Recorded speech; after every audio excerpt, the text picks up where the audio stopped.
Assalamualaikum warahmatullahi wabarakatuh.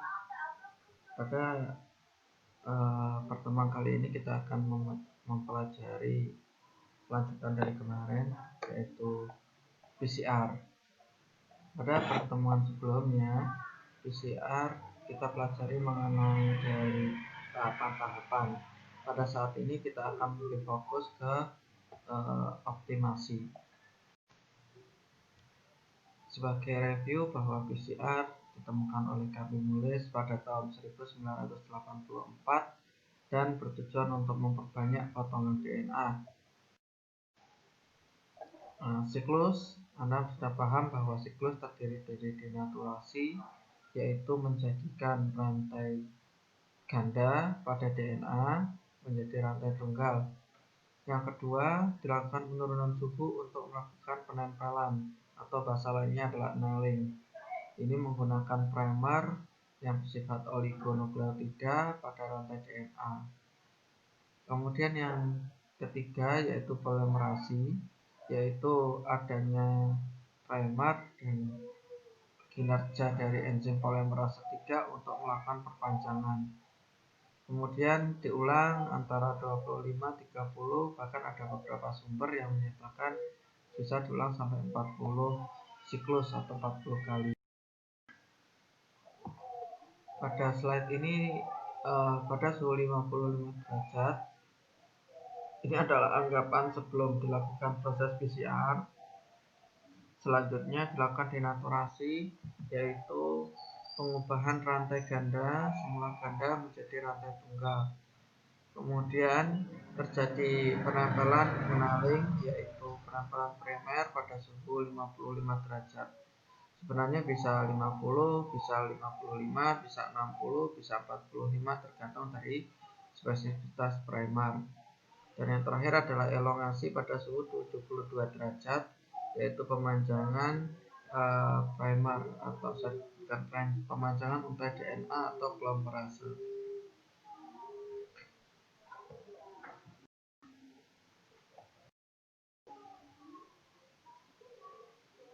Seperti yang kita tahu bahwa PCR bersifat eksponensial, artinya dari 2 template DNA akan menjadi 4, akan menjadi 8, dan seterusnya.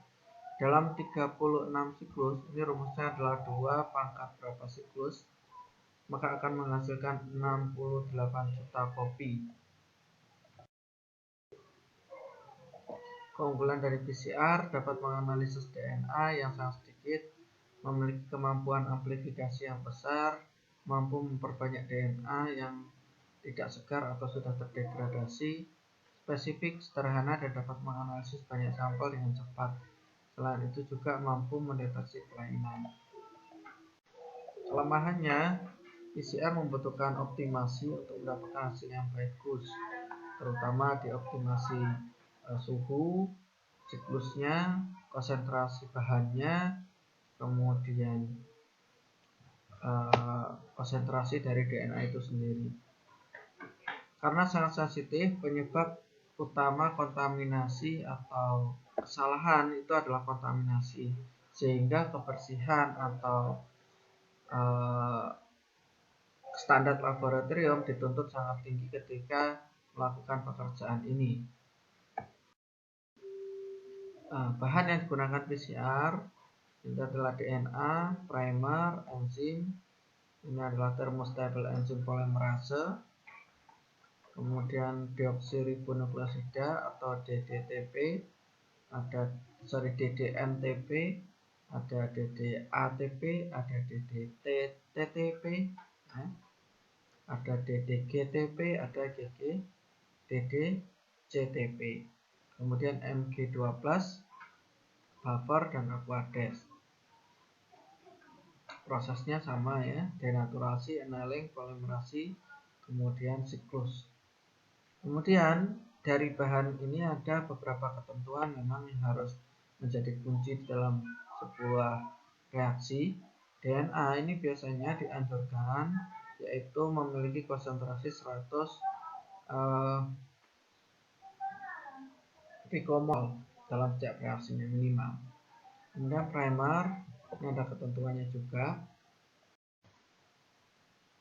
Agar potongan DNA berhasil didapatkan dengan baik, perlu optimasi konsentrasi enzim, DNTP, Mg+, dan primer, suhu dan waktu, termasuk annealing, denaturasi, kemudian waktu dari pemanjangan atau extension. Konsentrasi enzim yang digunakan biasanya antara 1 sampai 2,5 unit per 100 mikroliter. Kemudian konsentrasi yang dianjurkan antara 0,5 sampai 5 unit per 100 mikroliter. Nah, fungsi dari DNTP ini adalah untuk menjadi bahan kopi. Jadi dalam yang mengawali pemanjangan itu adalah primer, kemudian DNTP akan menjadi bahan untuk pemanjangan tersebut.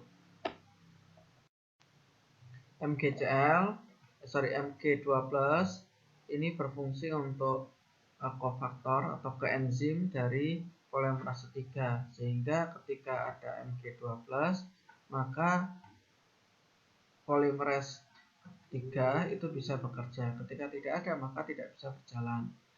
Optimasi konsentrasi ion Mg ini sangat penting sebab konsentrasi ion Mg akan mempengaruhi penempelan primer, suhu,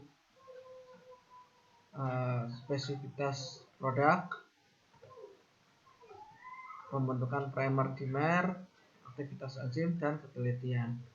Konsentrasinya biasanya 0,5 sampai 2,5 mikromolar. Kemudian konsentrasi primer ini biasanya dianjurkan 0,1 sampai 0,2 mikromolar.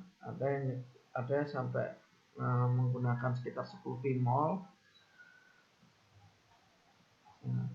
Semakin tinggi konsentrasi primer menyebabkan terjadinya mispriming atau kesalahan penempelan.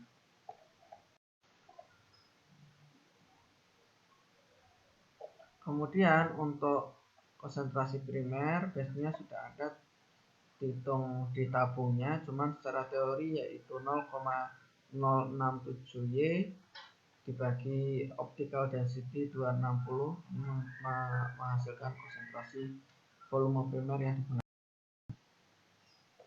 Suhu annealing, selain dari ada konsentrasi tadi, ada suhu annealing.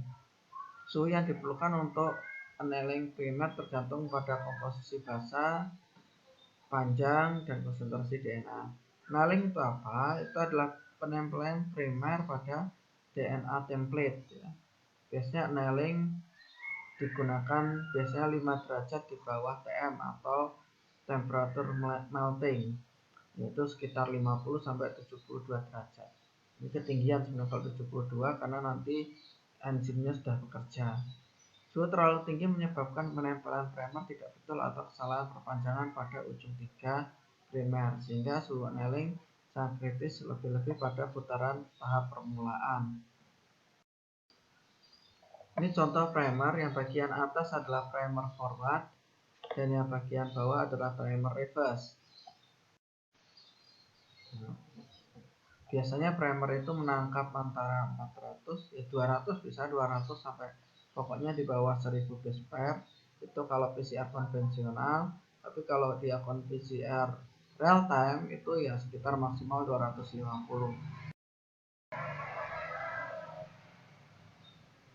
Kemudian di ekstensi ini digunakan suhu 72 derajat Celcius. Alasannya memang pada suhu tersebut enzim polimerase 3 bekerja secara optimum. Kemudian waktu yang digunakan sekitar 1 menit, karena pada 1 menit ini cukup melakukan perpanjangan sekitar 2 GB, 2000 base pair. Kemudian suhu untuk denaturasi biasanya dilakukan sekitar 94 sampai 98, tergantung dari karakter. Semakin tinggi mungkin semakin baik, tapi ingat dia semakin rentan pada kerusakan polimerasenya tadi. Pada beberapa alat memang ditambahkan predenaturasi. Tujuannya yaitu untuk mengoptimalkan pemisahan DNA pada waktu awal. Kita tahu bahwa ketika DNA awal itu, maka DNA sangat panjang sekali, sehingga diperlukan denaturasi yang lebih lama dan suhunya lebih. Jika denaturasi tidak sempurna, mungkin DNA kembali berikatan atau menempel kembali menjadi dari single helix menjadi double helix lagi. Kalau terlalu lama, maka DNA seri enzim polimerase akan rusak.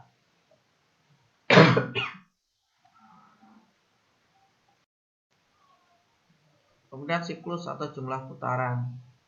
Ini biasanya jumlah putaran itu maksimal ya sekitar 40 kali atau 40 siklus. Kalau terlalu sedikit ya hasilnya juga terlalu sedikit pula. Meskipun secara teori PCR itu dapat mengamplifikasi atau menggandakan DNA yang tak terhingga, namun kalau kita ibaratkan fotokopi, kalau misalkan kertas atau printer, kalau kertas yang kita gunakan itu juga jumlahnya terbatas. Kalau misalkan PCR itu sama, ketika bahannya habis juga akan terbatas juga.